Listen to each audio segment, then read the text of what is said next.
There have appeared in history certain extraordinary men whose thinking was infused with passion, whose philosophies have changed the world. Alexander Zuckerkandl, M.D., Ph.D., was perhaps the greatest philosopher of our 20th century. As Aristotle was to antiquity, as Aquinas was to the Middle Ages, so Zuckerkandl is to modern times.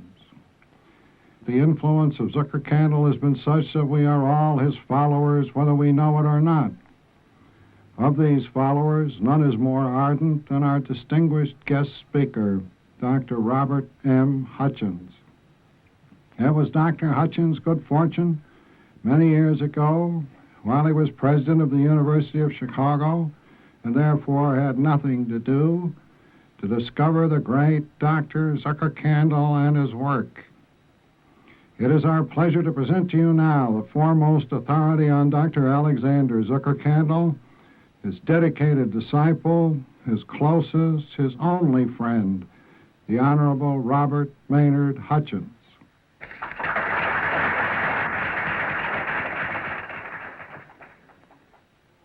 I shall read to you a work in which I have been engaged for the last 7 or 8 years. That's why the manuscript is so frayed. It is entitled Living Without Guilt. It is by Alexander Zuckerkandl, M.D., Ph.D., with an introduction that I have written explaining the story of his life and my association with him and the main themes of the great work to which his life was devoted.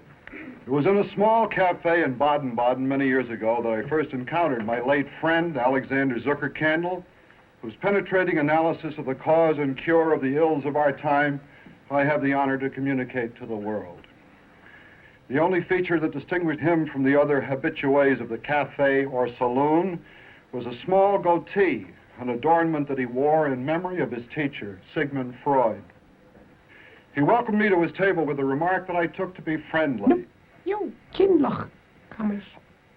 I couldn't be sure because it was couched in a language with which I was not familiar. I discovered later that it was the dialect of his native village of Adel in Austria. Adel, in the census of 1955, numbered 397 souls, or as the citizens are called, adolescents. It was in this dialect of Adel that my friend habitually spoke and wrote. Not that he had to. He was proficient in several languages, including German. At our first meeting, Dr. Zuckerkandl said nothing without being asked, and nothing when asked except yo. Jo. Oh, Which in Adlian means yes, Jo. and no, which in Adlian means no. Jo. Until I discovered the cause of his taciturnity, I suspected that he was following the maxim of his favorite poet. Das Beste, was du wissen kannst, Das darfst du den Beste, was Buben du wissen doch nicht kannst, sagen. darfst du den Buben doch nicht sagen. Don't tell the boobs all you know.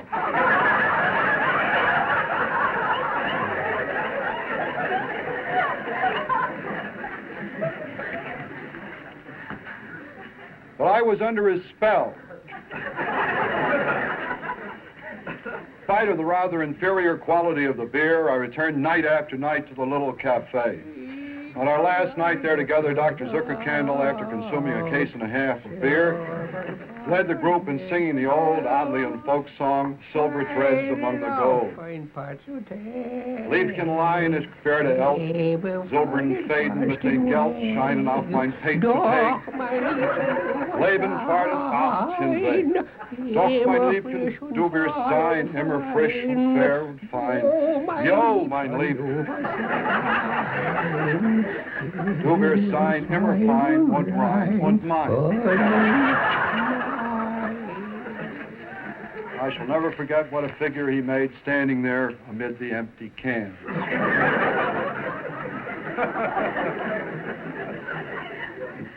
Now the question is, how could this little man, Dr. Zuckerkandl, he was only 5 feet 2 and he weighed but 7 stone. A stone is 14 pounds. Graduates of American high schools will therefore be able to figure out that Zuckerkandl weighed around 100. Now, how could this little man, I ask, single-handed break the chains that have bound us and pass beyond them into the clear, calm, pure air of Zuckerkandlism? Other men had built systems. Others had told their fellows how they ought to live. They had all failed for one simple reason. They had wanted to change mankind. Zuckerkandlism proceeds from a far sounder premise. It supplies mankind with the reasons for doing what it is doing already. At one stroke, Zuckerkandlism rids us of those guilt feelings and complexes which, as we all know, are at the bottom of our private and public troubles.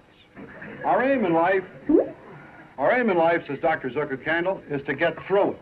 Ach, you. A leading American thinker of the 19th century seems to have had some perception of this truth. Bill Nye said, "I rise from bed the first thing in the morning, not because I am dissatisfied with it, but because I cannot carry it with me during the day."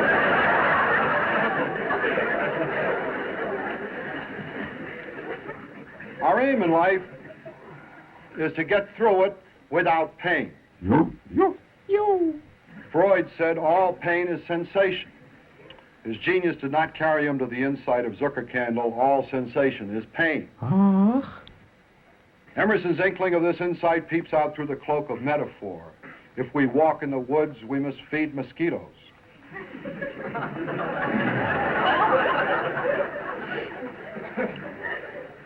Pain can be the object of the good life as well as pleasure.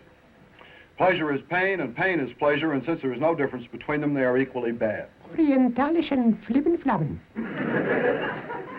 As Freud said, the only reason that we feel pain is that we feel it.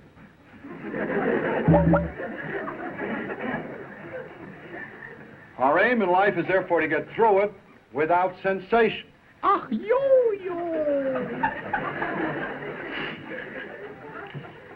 If Zuckerkandl had stopped here, his analysis would have influenced the whole future course of philosophical speculation. He didn't stop. He pressed on. He tells us what to do. He shows us how to do it. With Zuckerkandl to guide us, we can face life as Mark Twain recommended, with the serene confidence that a Christian feels in 4 aces. And with...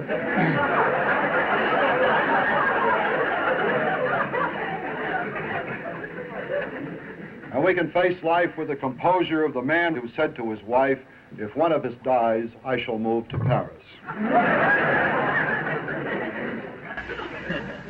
How can we avoid sensation and become unconscious? By habit. Habit is the road to our goal, which is the disentangled life.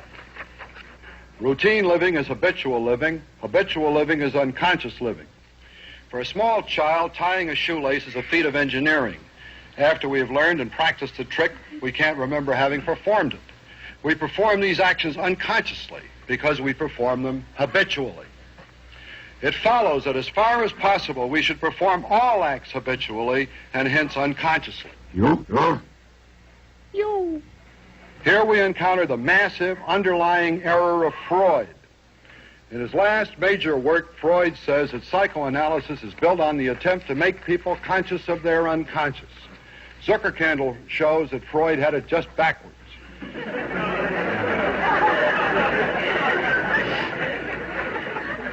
The task is not to make people conscious of their unconscious, but to make them unconscious of their conscious.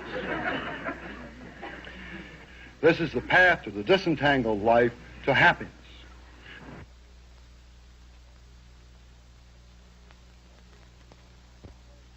One reason the unconscious life is the modern life is that it is the scientific life. Scientific knowledge is the only knowledge that is knowledge of fact. It is not based on thought, but on experiment and empirical observation. Scientists do not think, they observe. Therefore, they do not make errors of thought. The only errors they can make are errors of observation, and these are immediately corrected by further observation. Therefore, we may have confidence in science. These propositions, life has a purpose, or let us now be up and doing, Spoofen Sie? or little children love one another, Buben? are absolutely meaningless because they are absolutely unverifiable in the laboratory. The attempts that have been made to verify moral propositions scientifically have all failed. One of the most elaborate of these was conducted by Professor Petrum Sorokin of the Harvard Institute of Altruism. Professor Sorokin made a study of the lives of over 3,000 saints honored by the Protestant, Catholic, and Eastern Orthodox churches. It showed that they lived an average of 61 years, much longer than their fellow men, in spite of the fact that 27% of them had been martyred very young, many of them at a tender age. Spookschreibers. It is well known that the saints were the juvenile delinquents of their day. They were tough. Naturally, they lived longer. So we need not be surprised at the outcome of recent studies conducted by a professor at the Harvard School of Business who has examined the mortality records of 3,000 Chicago gangsters and has shown that they lived an average of 62 years in spite of the fact that 28% of them had been martyred very young, many of them at a tender age. I will now show you why you ought to be unconscious. If I do not do this, you will feel guilty, and the prime object of this work is to point the way to living without guilt.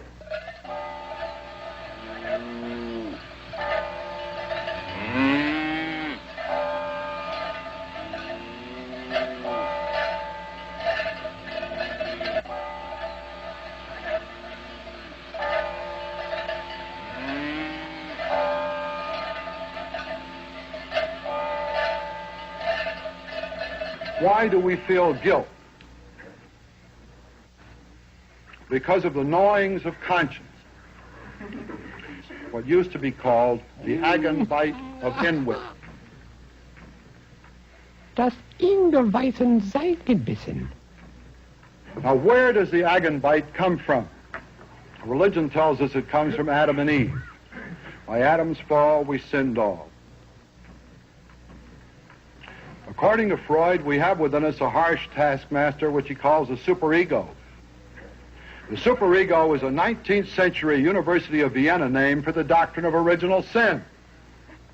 The superego turns out to be nothing but Adam and Eve in costumes from the Fledermaus.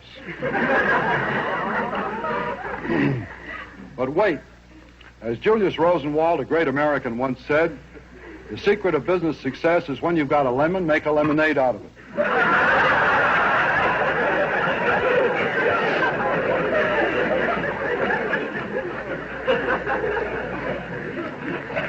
Let us take these two lemons, original sin and the superego, and see if we can wring something nourishing from them.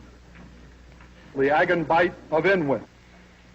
Proponents of original sin and the superego have mistaken the nature of the Agenbite. The Agenbite is simply what people will say. Because of your faulty upbringing, you say, I will not commit murder, rape, arson, burglary, or other rascalities because of the Agenbite of inwit. What you mean is, I will not do any of these things because of what people would say. It is not conscience that you fear, but a dismal, universal hiss, the sound of public scorn. Now we are on sound ground. The only true morality, therefore, is amorality, because amorality eliminates choice. Through habit and conformity, the moral question is erased. Ach, yo, yo!